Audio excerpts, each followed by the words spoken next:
Abuse me as a child? Teenage me might ruin your life. I've wanted to tell this story for so long, and I figured this was the perfect place. Apologize if the spelling and grammar aren't amazing. I've written this out in one sitting and don't have the energy to edit. When I was about 10 years old, my dad got a new girlfriend, Lauren. Lauren was an evil monster. When I first met her, she was lovely and friendly. I quickly liked her. But over the years, everything went downhill fast. It started small. Lauren would steal my things, then deny it. Of course, everyone believed her. She'd tell me that my dad loved her more than me, and that if she wanted to, she could click her fingers and he'd never see me again. She read my diary, then told everyone what I'd written. She reported me to the RSCPA for abusing my animals. I wasn't. After a couple of years, she had my dad beating me. Yes, I know he was an adult with choices, and I hold him just as responsible.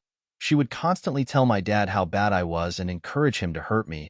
After a while, he'd always snap and end up doing what she wanted. There are so many more things she did, but you get the picture. My dad and Lauren separated when I was about 16 years old, but they had a house together still. It was around this time, as a suicidal, miserable teenager, that I decided I'd get even. I spent months on my plan, and this is what I did. I wanted Lauren's entire life to fall apart all at once, so everything had to be perfectly timed. I started by getting her fired and a minor criminal record. Lauren worked at a police warehouse for seized items, but naughty Lauren was stealing from the warehouse, so I made notes on what she stole and when. Once I had a decent enough list, I anonymously contacted her boss with my list. Lauren was immediately suspended. After a few weeks, she was found to be guilty of stealing. She was immediately fired and charged with theft, including theft of a Class C substance. Now Lauren was unemployed and pretty much unemployable. On to stage 2. Lauren, with no income, needed to sell the house as she was now unable to pay her mortgage. My dad also wanted to sell so he could move in with his new girlfriend. So I made the house unsellable and pretty unpleasant to live in. My dad and Lauren were stupid and never locked their back door. I didn't have keys, so I'd sneak in when I knew they were out and hide disgusting things. Bugs everywhere, old prawns hidden under floorboards. I even stitched some old prawns into the bottom of the curtains. Dead mice everywhere, including under Lauren's pillow. Live mice in the pantry. The house stank, and no one could figure out why. Estate agents refused to list it, or would only list it for far under the value, and potential buyers would leave quickly after no one could explain the source of the vile smell. Lauren was approaching bankruptcy, exactly what I wanted. Only one area of her life left to destroy. Lauren had been in a relationship for a year or so with this guy. I can't even remember the poor guy's name. We'll call him John. Well, Lauren was cheating on John, and with his own father of all people. Poor John proposed to Lauren. He needed to know who she really was. One day when Lauren had John's dad over, I got in the house via the unlocked back door. I grabbed her mobile, which she'd left in the kitchen. It took a few attempts and a lot of house watching to get lucky with the phone. I texted John from her phone pretending to be Lauren. I told him I was sick and asked him to come over. Of course, good old John rushed over. I unlocked the front door and texted him letting him know to let himself in as I was in bed sick. I left and hid around the area. The drama was intense. Lauren and John's dad half-naked chasing after John in the street, screaming, crying. I think John might have even punched his dad before driving off. Obviously, the relationship was over, and John's dad even ditched her in an attempt to get his son's forgiveness. So Lauren was alone, broke, unemployable, facing charges, and about to be bankrupt. Sadly, I don't know how the story ends. I cut contact with my dad around that time, and thus my connection to Lauren was gone.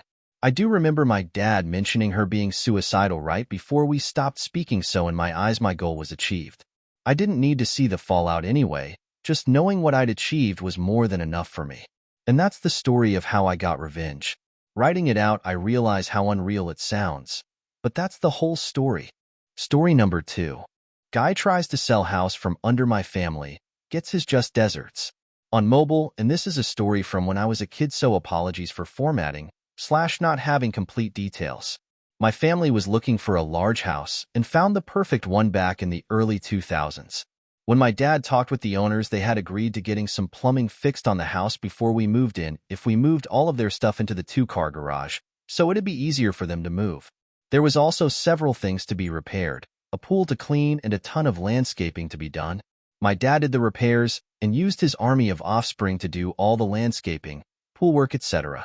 The house was looking amazing compared to before, and we were a week from moving in. Now, I to this day do not know why my dad did this, but he had paid a cash deposit.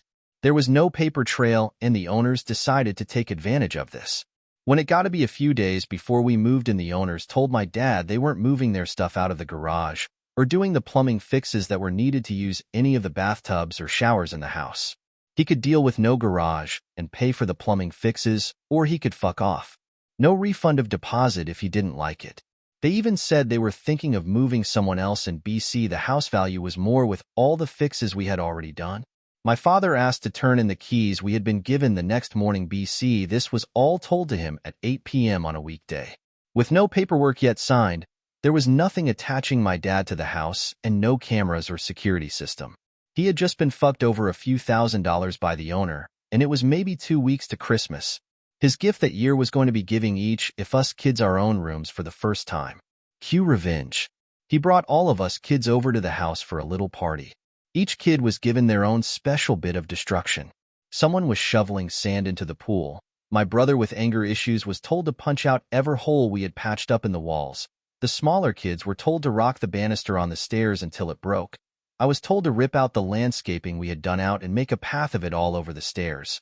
Every single thing we had fixed or improved taken back by very creative and energetic children.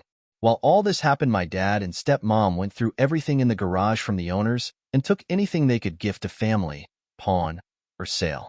There were high-value collectibles, jewelry, and a computer that my dad gave to us for Christmas. The next day, my dad told the owners he had put the keys in the garage with its door open that night for them. He then unplugged the phone, and we never heard from those people again. Was it legal? No, not on either end. Did we have a good Christmas? Yes. Was it fun destroying the place? Yes, I actually did a very tastefully done carpet of hedge branches, torn our flowers, and some ore of sand and pool gravel on the actual carpet of the house. I did post this elsewhere before, but it got taken down for violating a rule. I am the op for that post as well as this post. Subscribe and like for more videos.